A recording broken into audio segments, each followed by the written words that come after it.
Çok uzun bir yoldu, gidenler gelenler oldu. Çok uzun bir yoldu, gelenler gidenler oldu. Umut hep vardı, dağ gibi sevda hep vardı. Umut hep vardı, dağ gibi sevda hep vardı. Daha güzel bir dünya için, barış için, kardeşlik için. Daha güzel bir dünya için, barış için, özgürlük için. Yürek yürek geliyoruz, geliyoruz. Denizlerden, nehirlerden geliyoruz, geliyoruz. Kemali birden umutları alıyoruz, alıyoruz. Mazlumlarla ateşlerde yanıyoruz, yanıyoruz. Dün bugün yarın için geliyoruz, geliyoruz, geliyoruz, geliyoruz.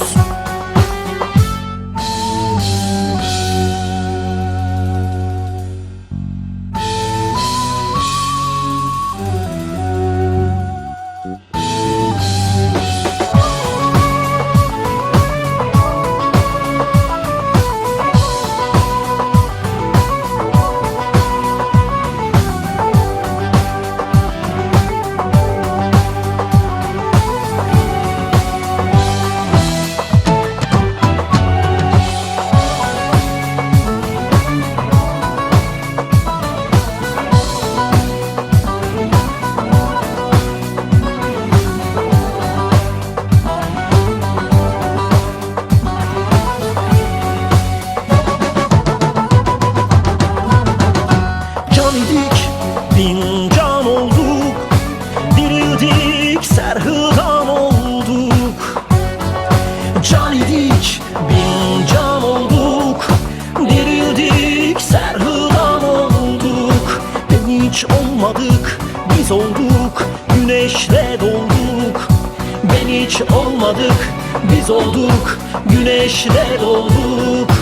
Daha güzel bir dünya için, barış için, kardeşlik için.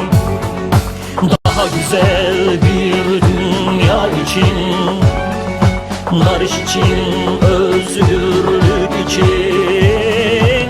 Yürek yürek geliyoruz, geliyoruz. Denizlerden, İbolardan geliyoruz, geliyoruz. Kemali birden umutları alıyoruz, alıyoruz. Mazlumlarla ateşlerde yanıyoruz, yanıyoruz.